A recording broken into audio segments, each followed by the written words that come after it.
Olá, pessoal, tudo bem?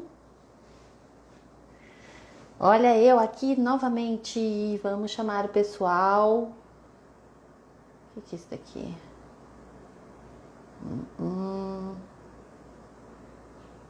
Olá, tudo bem? Não saia daí, eu vou chamar mais pessoas para participar da live. Minutinho, vou chamar mais gente. Vamos chamar todo mundo. Hoje eu vou falar sobre folha de pagamento, tudo que envolve a folha de pagamento, trazer algumas informações para todos. Acredito que vai ser de grande valia as informações que irei trazer. E lógico, eu até tenho esquecido de falar, o pessoal do marketing meu falou, Beth, você está esquecendo. Eu estou também na plataforma Hotmart, tem um link na minha bio, que é sobre o meu curso de formação de analista de departamento pessoal. Então, tudo que eu tenho passado nas lives lá no meu curso... Oi, Fer! Lá no meu curso, Oi, Matheus Pichitelli, tudo bem? Lá no meu curso eu tenho tudo mais detalhado. Então, essas lives é mais para estou pincelando sobre alguns assuntos da parte de departamento pessoal.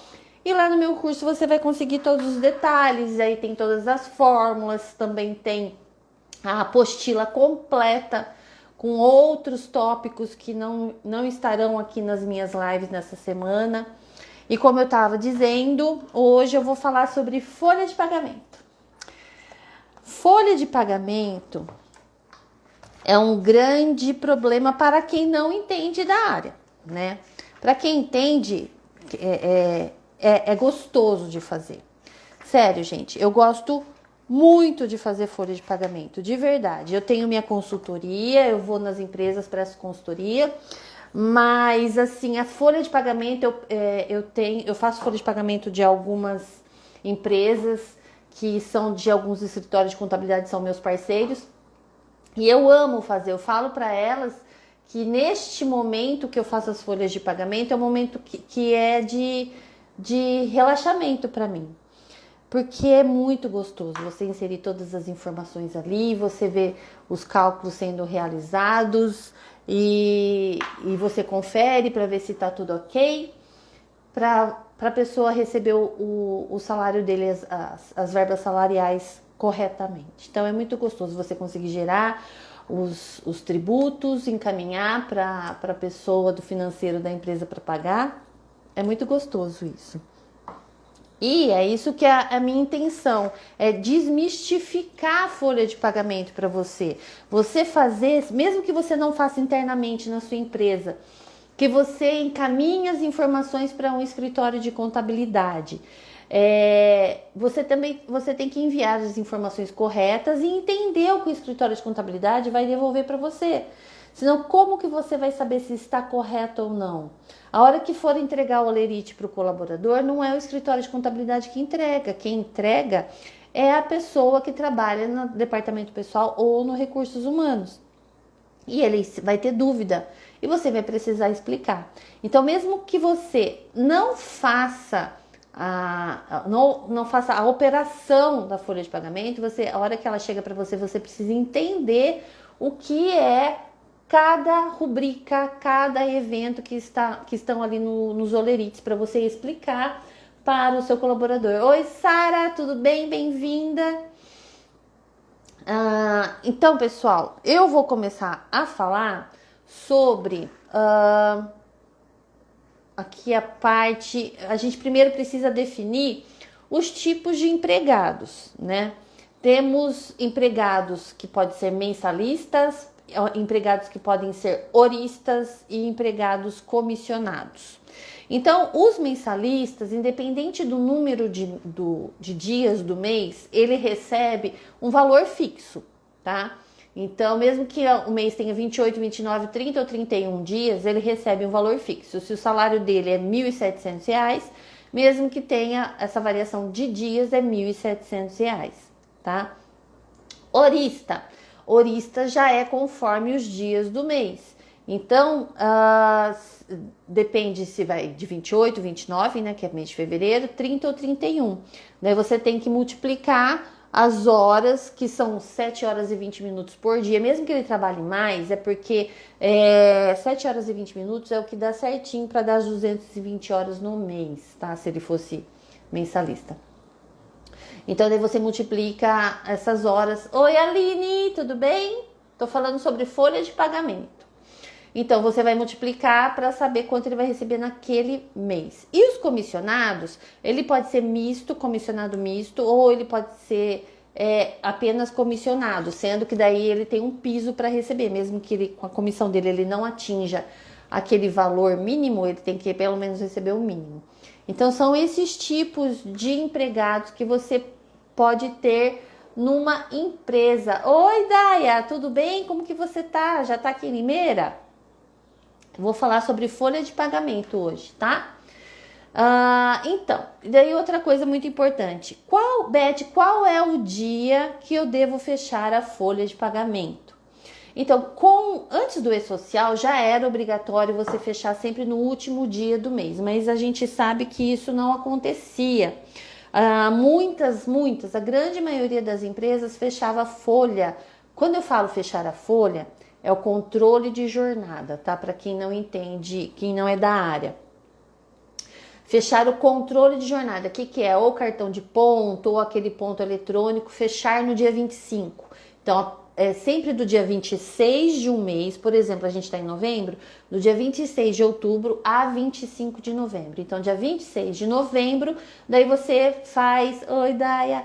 Daí você faz a contagem das horas extras, faltas e comissão e tudo mais. Com a vinda do E-Social, isso ficou mais difícil de fazer o errado. E qual é o correto? O correto, Beth, é fechar no dia 30, né? Isso. Ou no último dia do mês, por exemplo.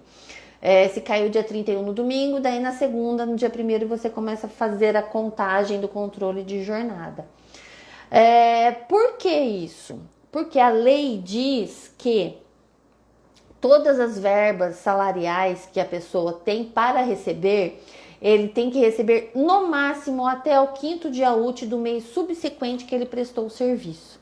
Então, se você fecha o controle de jornada do dia 26 de um mês a 25 do outro, ainda vai sobrar esses diazinhos aqui que você só vai pagar lá no outro mês. Então, se ele fez alguma hora extra naquele períodozinho, depois do dia 25, vai demorar mais do que 30 dias para ele receber. Oi, Carlos, tudo bem? A gente está falando aqui sobre folha de pagamento. Seja bem-vindo. Então, tem que fechar no último dia do mês. Quem que mandou uma solicitação para participar? O Carlos quer participar, Carlos? Vamos lá. Espera aí.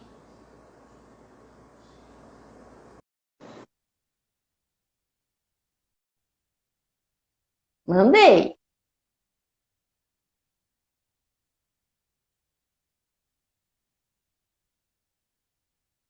Eu acho que foi por engano. Mas tudo bem, a hora que você quiser participar, é só chamar aqui que eu te chamo para live.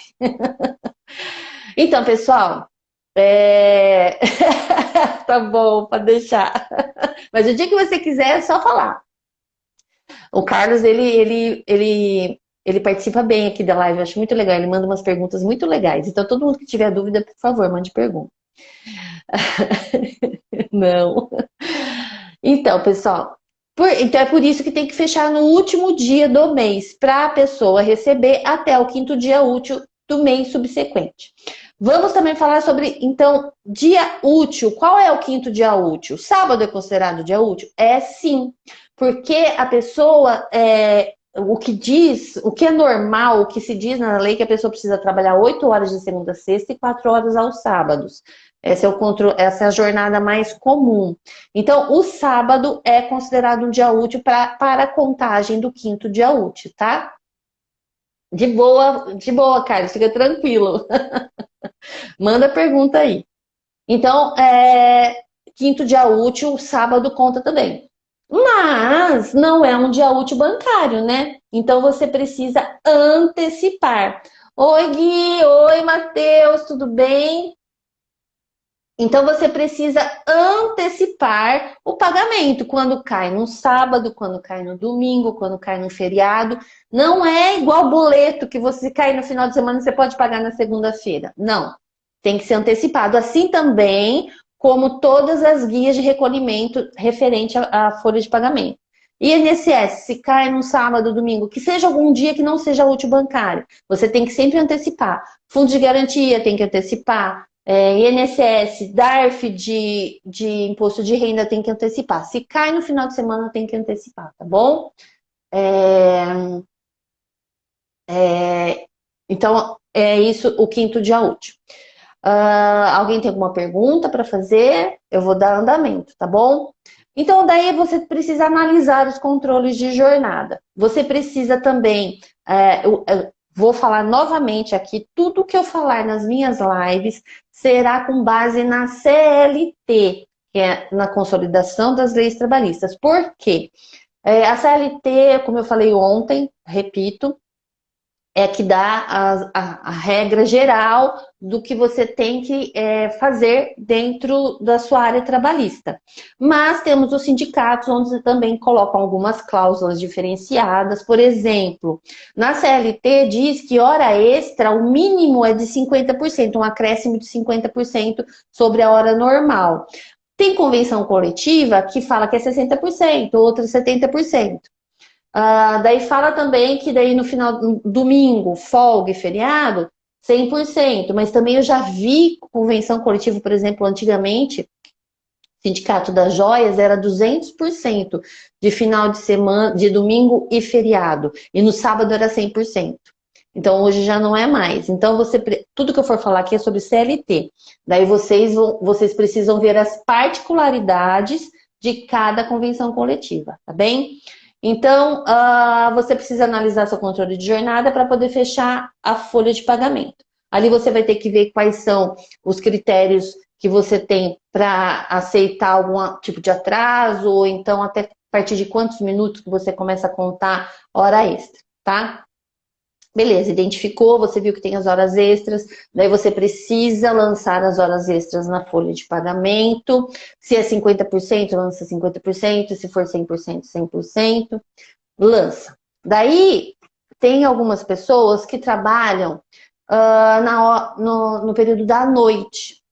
Beth, qual é o período que abrange o adicional noturno? Eu vou falar aqui sobre trabalhador urbano, tá bom? Trabalhador aqui da cidade.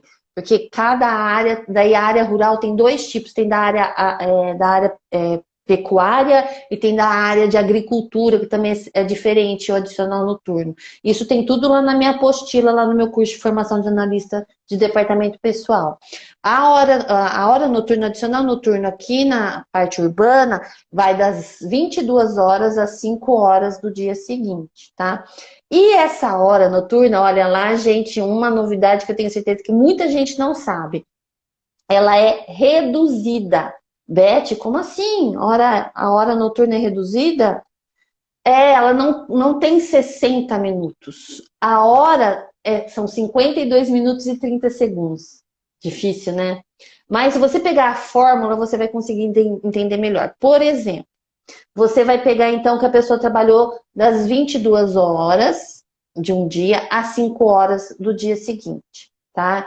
Então ele trabalhou ali quantas horas? Trabalhou 7 horas no adicional noturno. Você vai pegar 7 horas e multiplicar por 60. Por que 60? Porque são 60 minutos. Então, você vai multiplicar 7 horas por 60 e depois você vai encontrar a quantidade de minutos, que dá 420 minutos. E depois você vai dividir por 52,50. Porque 50 é o decimal que é o equivale a 30 segundos na hora, tá? Isso também tem, na minha apostila tem todas essas conversões. Você não pode esquecer que a sua calculadora comum, ela calcula em decimal, que vai até 100, e a hora vai até 60, então você tem que fazer você tem que ver a proporcionalidade que é de 60 para 100. Consegue me entender? Se não conseguir, pode mandar pergunta aqui para mim que eu respondo, tá? É que às vezes está tudo aqui na minha cabeça e às vezes parece que para mim é fácil, mas eu sei que o quanto que é difícil. Então, daí você vai dividir por 52,50 e daí vai dar o quê? 8, que são 8 horas. Então, a hora noturna é reduzida. Quando você vai fazer a escala, você precisa tomar cuidado com isso, porque senão se o seu empregado entra com algum tipo de ação trabalhista falando que não era computada como hora reduzida, ele pode pleitear a hora extra noturna em cima de todos esses 7 minutos e 30 segundos que deixou de receber. Imagina? Então você precisa se atentar. E o adicional noturno na CLT diz que você tem que pagar 20% a mais. Olá, Shelly Schmidt. Achei muito bonito esse nome. 20%, na CLT fala que você tem que pagar 20% sobre a hora dele normal, tá? Então, que é diferente o cálculo de hora extra, tá, pessoal? É assim, a hora extra, o próprio nome já fala, ele está trabalhando além da hora da jornada de trabalho dele. Então, é uma hora extra. Então, você vai pegar o valor do salário dele, dividir por 220 se ele for mensalista, dividir por 220, daí você vai multiplicar, por exemplo, se for 50%, você vai multiplicar 1,50, que daí já vai acrescentar os 50% nessa hora, e daí você multiplica pelas horas que ele fez de hora extra. Já o adicional noturno, você já está pagando a hora normal dele no salário dele, porque não é uma hora extra, é só um adicional noturno. Então, daí você vai pagar só 20% da hora dele trabalhada todo o período da noite, tá? Então, não é 1,20, é só 20%. Isso que diz na CLT. Tem muitas convenções coletivas que paga 30%, 40%, 50% da hora, que eu acho justo. Porque eu não sei se você já trabalhou de noite.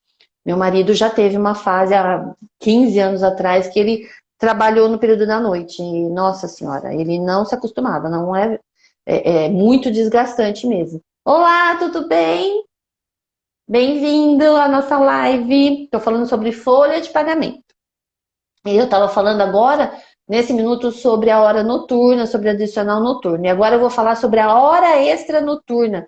Gente, que isso também parece um bicho de 7 cabeças, mas a hora que você começa a colocar em prática, você faz assim na calculadora que você nem percebe. A hora extra noturna, eu vou dar um exemplo aqui, por exemplo, de uma pessoa que trabalha num shopping.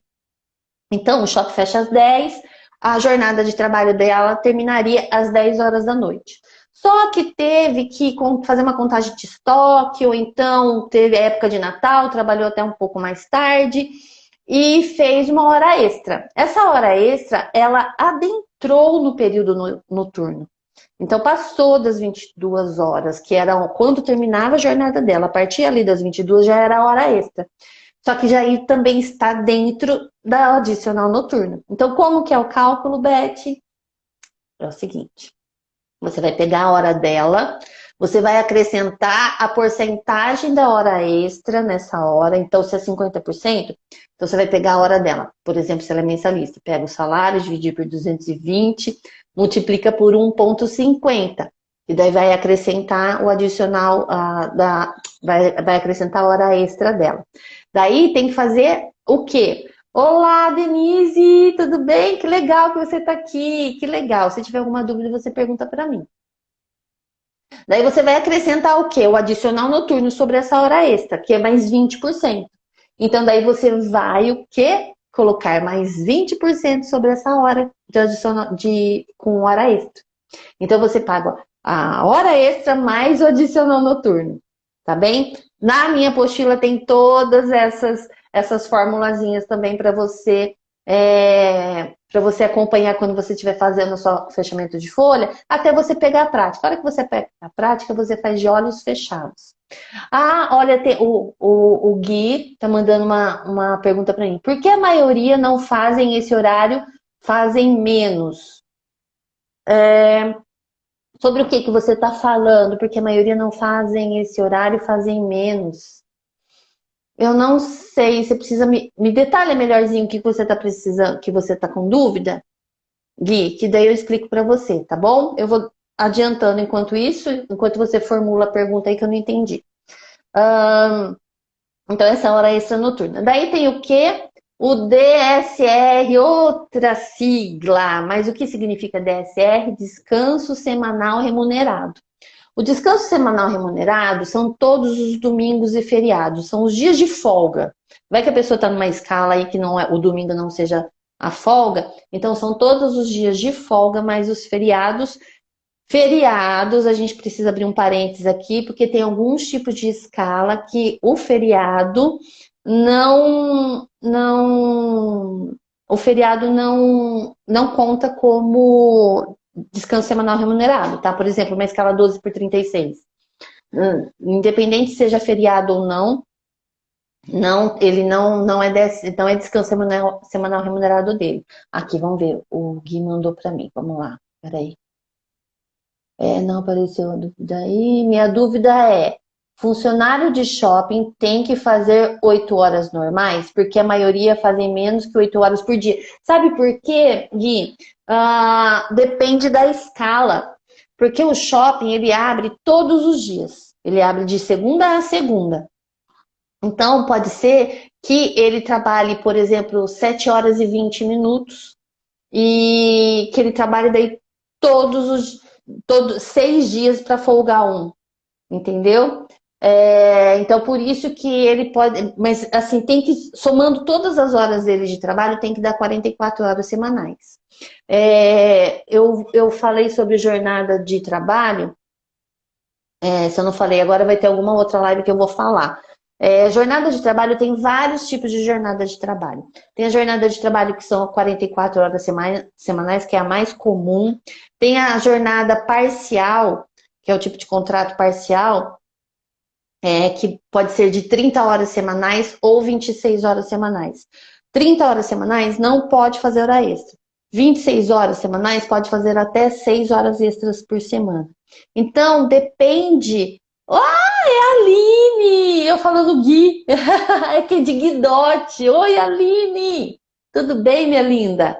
Nossa, a Aline, ela é parceira minha de muitos anos. Quando eu comecei a consultoria, ela foi, eu acho que a minha primeira cliente, né, Aline? Então, é, então é isso. Então, por isso que o pessoal de shopping às vezes trabalha menos, porque ele fraciona mais durante a semana, porque o shopping fica aberto de segunda a segunda. Espero que tenha sanado sua dúvida, Aline. Então vamos lá para o DSR. Então, o descanso semanal remunerado é aquela folga, aquele período de descanso que a pessoa, sim, eu também tô com saudade, a gente precisa se ver.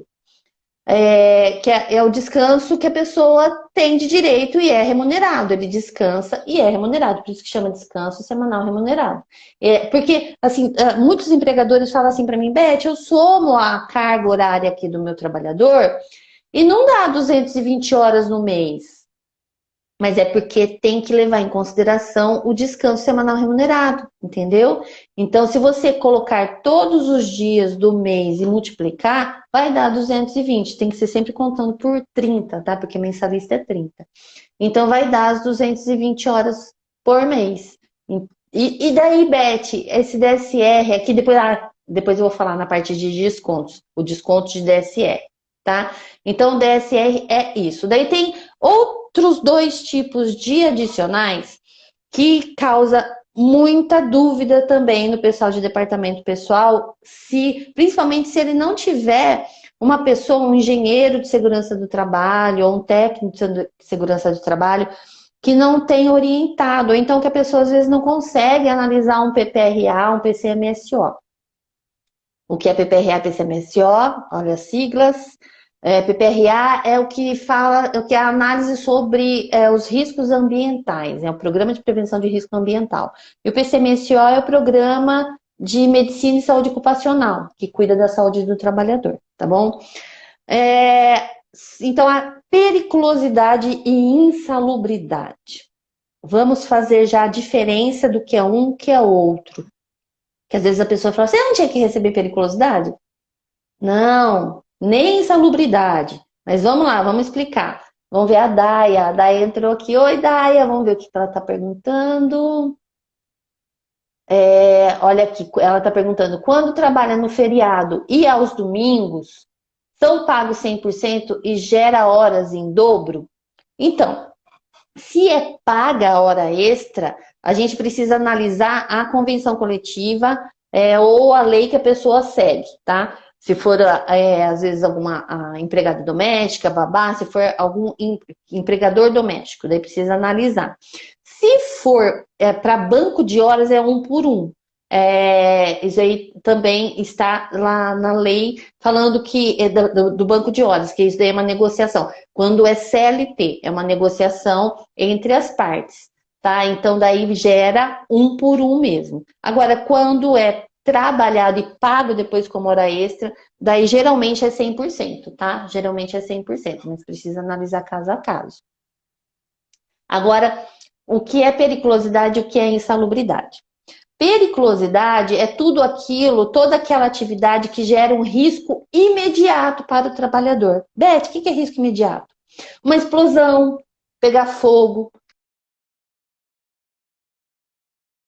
É periculoso, um ambiente periculoso. Então, trabalha como frentista, ele recebe periculosidade. Inclusive, todas as pessoas que trabalham num raio tem uma metragem. Eu lembro que eu já trabalhei numa empresa que tinha um tanque de combustível que ele abastecia os caminhões. E eu lembro que o administrativo teve que ser retirado de perto, que é para não ter que pagar adicional de periculosidade para todo mundo.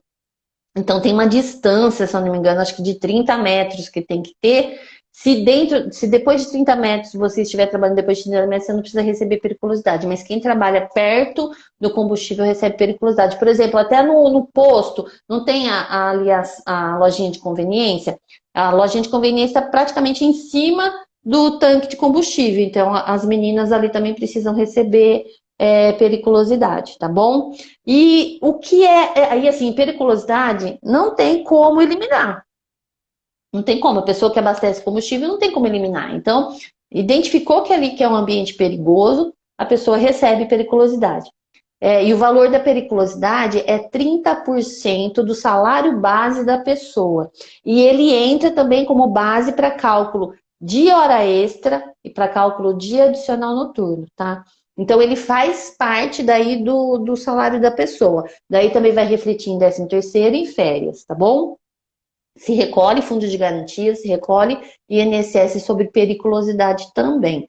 Então, ele é calculado, é um valor fixo a periculosidade de 30% do salário base da pessoa. Ah, mas uma pessoa entrou aqui. Oi, Denise, tudo bem?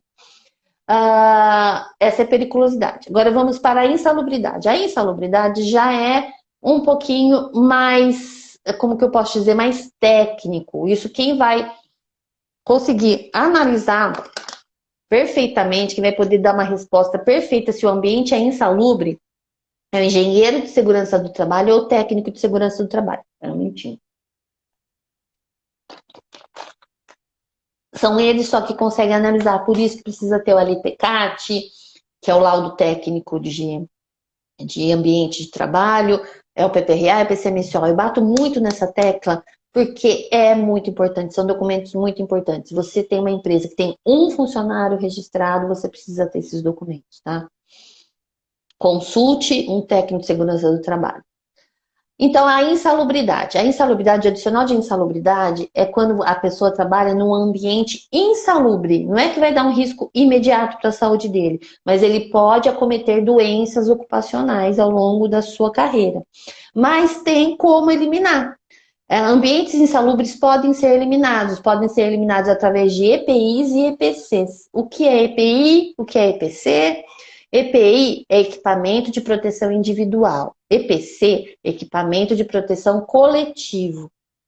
Então, são alguns ambientes insalubres que conseguem ser eliminados os problemas de insalubridade, tá?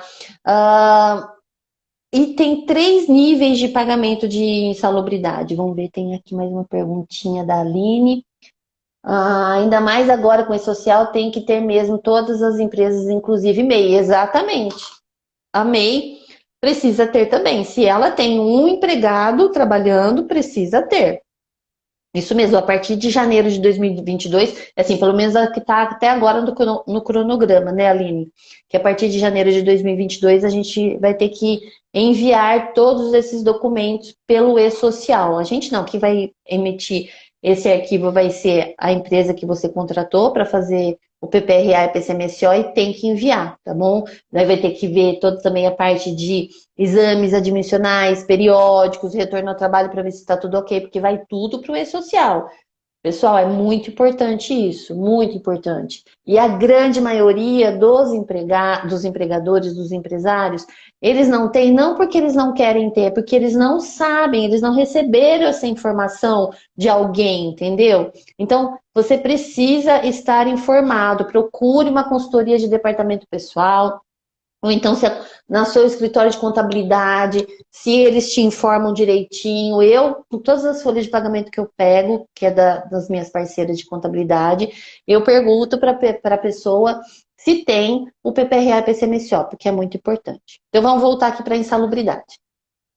Então, a insalubridade, então é todo aquele ambiente que pode ser nocivo à saúde, acima dos limites de tolerância fixado, tal. E daí tem 3 níveis de porcentagem para pagar. Tem 40%, 20% e 10%. Baseado em que, Beth, essa porcentagem? Em cima do salário mínimo, ou se for uma categoria profissional que tiver um piso normativo, daí é sobre o piso normativo. Diferente da periculosidade, que é sobre o salário base da pessoa. Não é sobre o salário base dela. Se ela ganha tipo 7 mil reais, vai receber 30% sobre 7 mil reais. A insalubridade é diferente. A porcentagem é sobre o salário mínimo ou piso normativo da categoria, tá bom? Da categoria. Então, por exemplo, vou pegar aqui uma convenção coletiva de motorista. O motorista tem várias categorias dentro da convenção coletiva. Tem de carreteiro, tem de truque, tem de guincheiro. São vários tipos, mas pode ser que aquela pessoa faz de conta que o piso normativo é R$ 1.500, mas a empresa paga R$ 2.000 para aquele colaborador. Mas então a porcentagem vai ser sobre o piso da categoria, que é 1.500. Agora, se não tiver, é sobre o salário mínimo regional, tá? Regional é que às vezes alguns estados têm um piso, um salário mínimo maior do que o salário mínimo nacional. Por exemplo, aqui no estado de São Paulo, o piso, se eu não me engano, está 1.163. E o salário mínimo nacional é 1.100. Então, você precisa verificar tudo isso. Daí, como eu falei, são 40% que é sobre a insalubridade de grau máximo, 20% insalubridade de grau médio e 10% insalubridade de grau mínimo. Isso, quem vai identificar é o PCMSO e PPRA. Pessoal, lembra que eu falo, em vários vídeos aqui eu falo, veja as descrições de cargo, não basta colocar o CBO. CBO é Código Brasileiro de Ocupação, que é o quê? Que dá a nomenclatura da sua função, do seu cargo, do que você vai dar para o seu colaborador.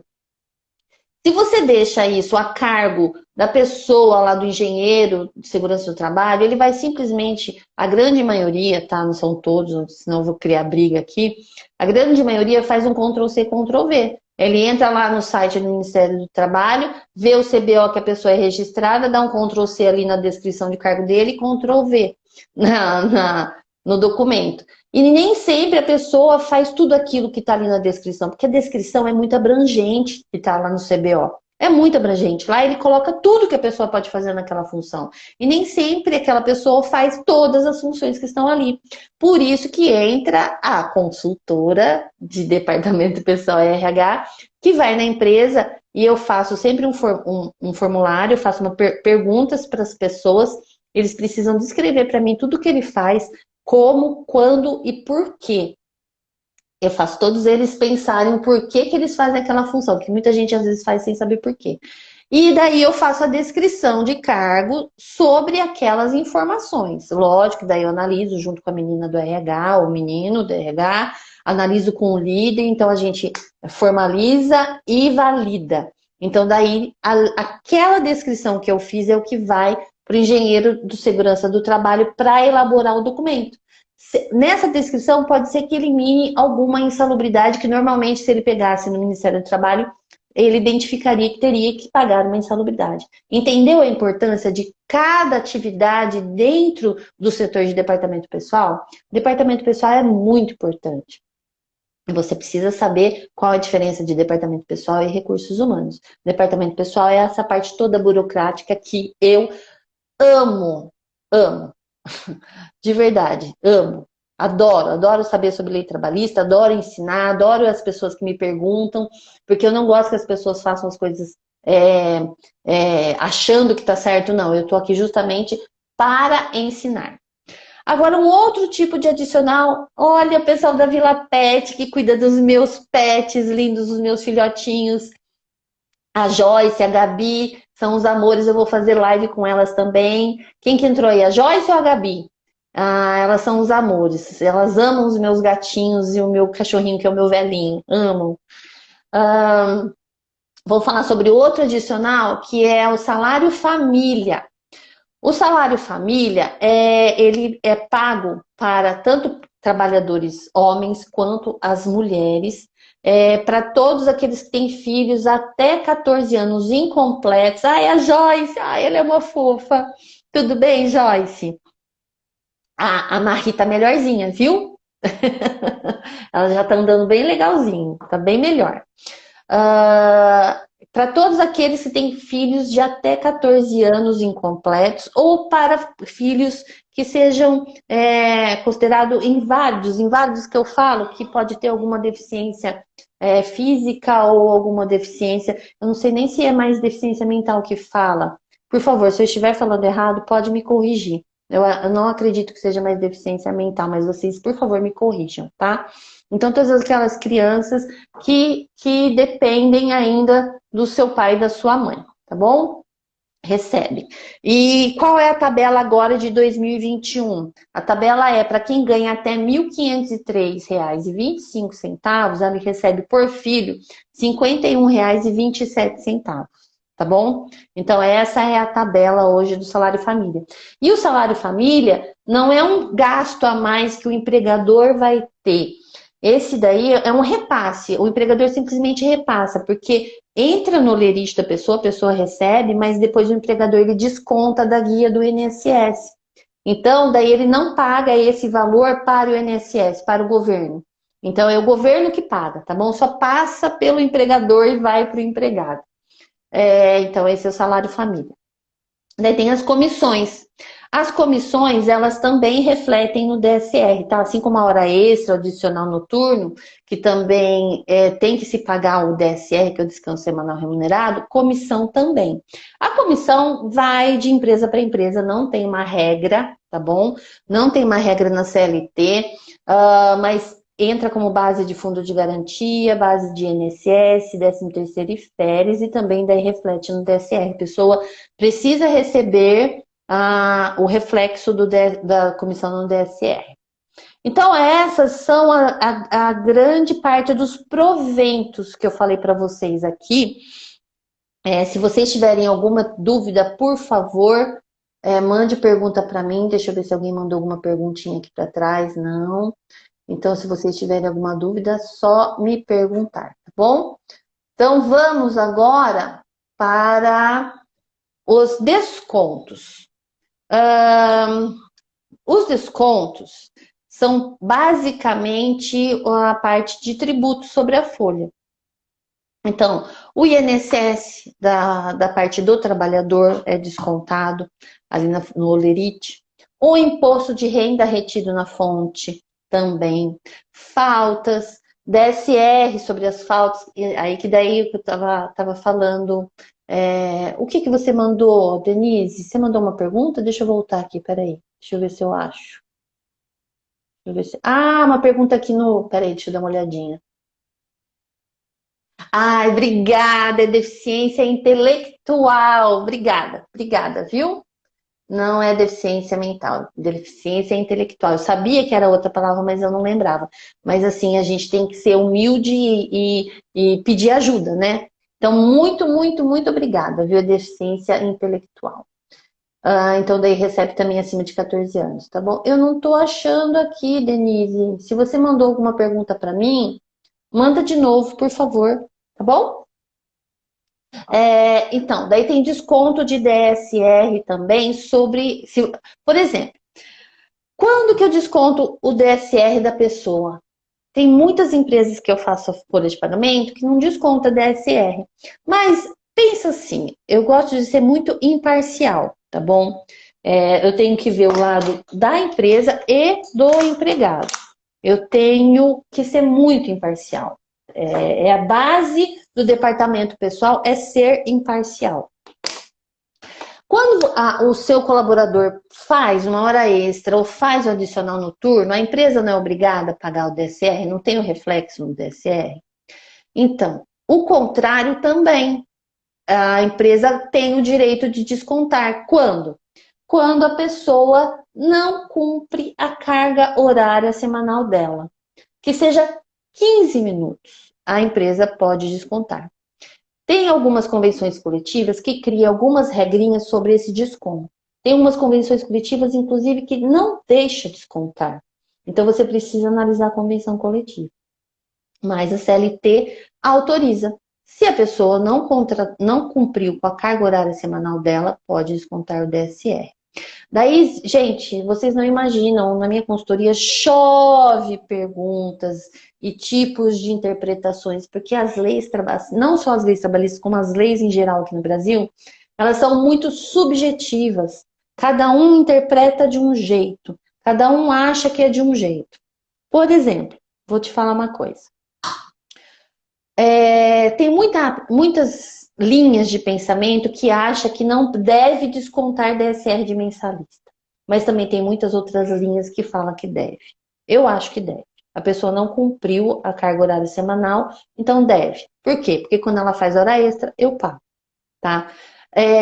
Tem outras linhas de pensamento também que é o seguinte, que fala, daí já na parte de pagamento do DSR, que fala que o DSR, não, desconto mesmo, desculpa, o desconto do DSR, que tem que ser descontado, por exemplo, se você faltou essa semana, tem que descontar o DSR da semana seguinte.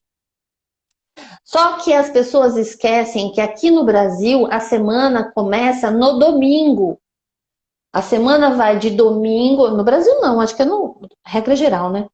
De domingo a sábado, tá bom? A semana começa de domingo a sábado. Então, se a pessoa faltou de segunda a sexta, se você descontar o domingo dela, que é o próximo domingo, já é o domingo da semana que vem.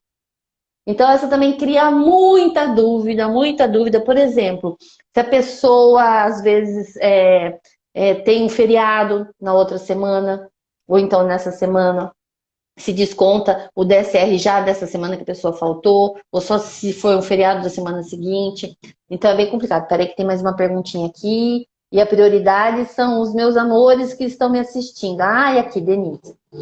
Li que empresas grau de risco 1 e 2 não precisam de PCMSO. Minha dúvida é se mesmo assim vamos precisar enviar informações de atestado de saúde ocupacional.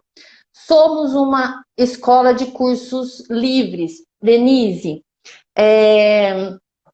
você vai precisar realmente, se eu não me engano, foi o ano passado que a NR foi mudada, acho que é a NR7, que fala sobre isso. Então, mas mesmo assim, não vai precisar do documento por completo, mas se eu não me engano, tem que ter um laudo, tem que ter alguma avaliação do profissional da área. Então, o que eu indico para você é você procurar um profissional. Se você precisar de indicação, eu tenho profissionais que, assim, ao longo da minha carreira, nesses 20 anos que eu trabalho já na área de RH/EDP, eu consegui o quê? Afunilar alguns profissionais que eu tenho confiança e que também tem um custo-benefício legal.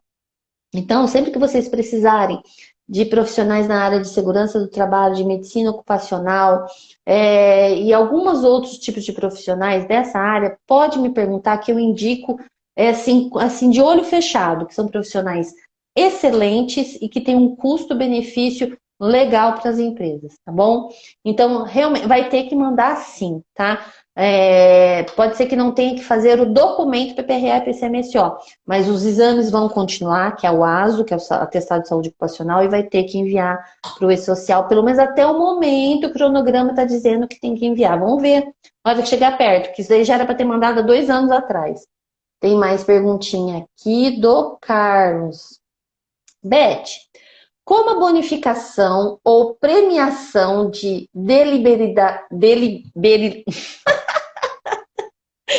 deliberalidade total da empresa deve estar na folha de pagamento ou não deve? Veja que não falo de comissão ou coisa do tipo, falo de premiação mesmo. Isso também, Carlos, é tanta dúvida dos meus clientes. É assim, pessoal, com a reforma trabalhista, que entrou em vigor dia 11 de novembro de 2017, entrou uma regrinha que premiação e bonificação não é a mesma coisa que comissão. Então, se não é a mesma coisa que comissão, então não precisa recolher INSS, nem fundo de garantia, nem entra como base de cálculo para 13º e férias. Só que você precisa o quê? Você precisa criar uma regra para essa bonificação ou premiação. E ele não pode ser o quê? Análogo à comissão. Não adianta você mudar o nomezinho do evento, da rubrica dentro da sua folha de pagamento, só para burlar como que eu posso dizer, essa alça que entrou aí na reforma trabalhista. Não adianta nada. Tipo, eu dou uma premiação se a pessoa atingiu tal meta. Gente, é análogo à comissão. Então, não pode ser análogo à comissão, Carlos. Então, por isso, por exemplo, eu tenho um cliente que eu implantei um plano de bonificação que a pessoa precisa, o líder avalia mês a mês cada colaborador alguns aspectos comportamentais. Por exemplo, se a pessoa teve falta justificada, ela perde uma porcentagemzinha. Se teve 2 faltas, diminui ainda mais, quer dizer, aumenta a porcentagem de perda. Se ela foi uma pessoa que trabalhou em equipe, aí lógico, tem que ser uma análise bem imparcial. Eu faço um treinamento com esse líder antes de implantar essa bonificação. Ele vai analisar também se foi utilizado o EPI, se teve alguma chamada de atenção que não utilizou. Então, tá vendo? É uma premiação ou uma bonificação que ela é trazida não por metas de vendas ou metas de trabalho, ela é comportamental. Então, ela não é análoga à comissão. Daí sim pode ser pago sem ser refletido no INSS, Fundo de Garantia, Férias e 13º. E deve constar na folha de pagamento sim. Não pode ser por fora. Nada por fora. Tudo dentro da folha de pagamento. Só que não vai entrar como base de cálculo, tá bom? Deixa eu ver aqui mais o Carlos. Ó. Se tiver fora de contexto, você... não está fora de contexto, Carlos, fica tranquilo. A Denise, muito obrigada. Imagina, adoro ajudar, estou sempre aqui à disposição. Vamos falar então, sobre DSR, desconto DSR, eu acredito que eu tenha pincelado legal sobre isso. Tem os descontos também das contribuições sindicais, que é uma dor de cabeça isso, desde a reforma trabalhista também, porque são várias nomenclaturas. Beth, eu não sei qual a diferença entre elas. O que você precisa gravar na sua cabeça é sobre a contribuição sindical. Contribuição sindical é aquela que era obrigada, a pessoa sendo sindicalizada, participando do sindicato ou não, era obrigada a descontar 1 dia de trabalho do trabalhador no mês de março. Todo mês de março você trabalhava de graça e passava esse dinheiro, que era uma parte para o sindicato e uma parte para o governo. Gente, não vai tudo para o sindicato, viu? Uma parte vai para o governo também. A partir da reforma trabalhista, isso foi retirado a obrigatoriedade. Então, agora é facultativo. A pessoa opta em que se pode descontar ou não. E ela precisa autorizar a empresa a esse desconto, tá? Agora, as contribuições assistenciais, contribuições confederativas, negociativas, contribuições de mensalidade sindical, isso tem algumas convenções coletivas que obrigam a descontar, falando que entrou com um tipo de recurso.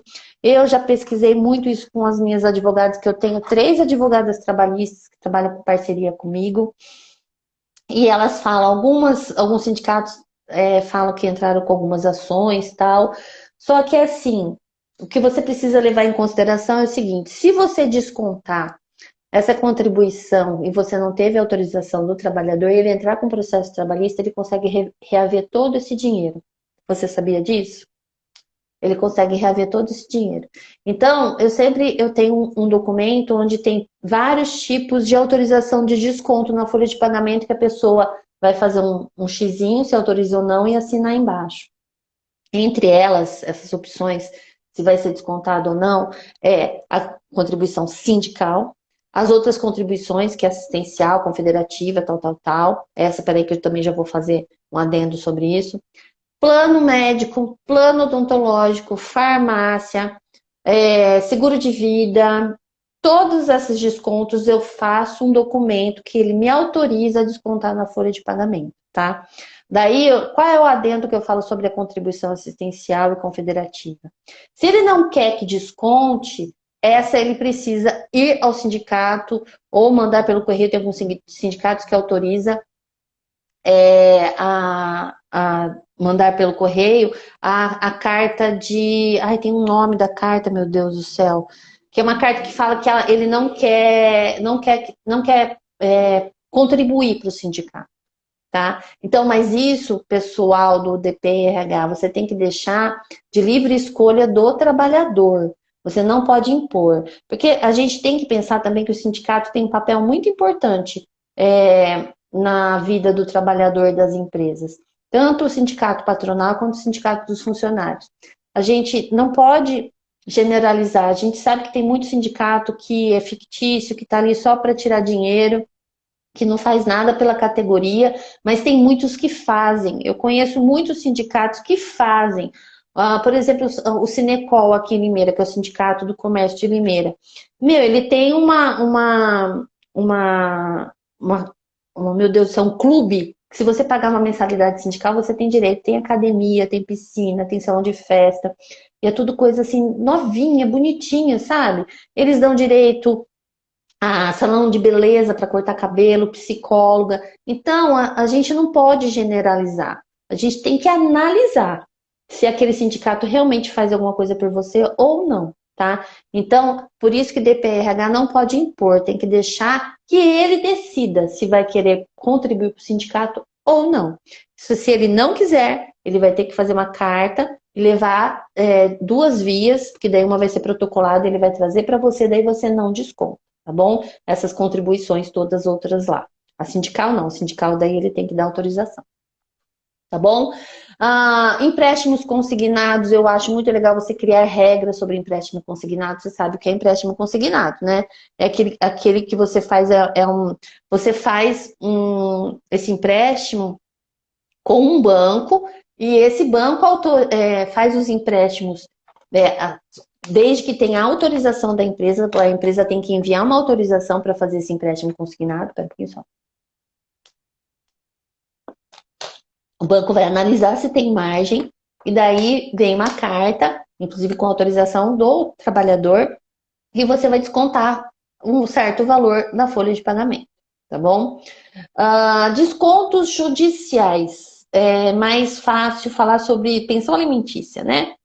Pensão alimentícia, você só vai descontar na folha de pagamento se você recebeu um documento do juiz, tá? Você não... Assim, eu nunca tive o caso de um pai que chegou para mim e que não tem esse documento do juiz, que mandou para a empresa.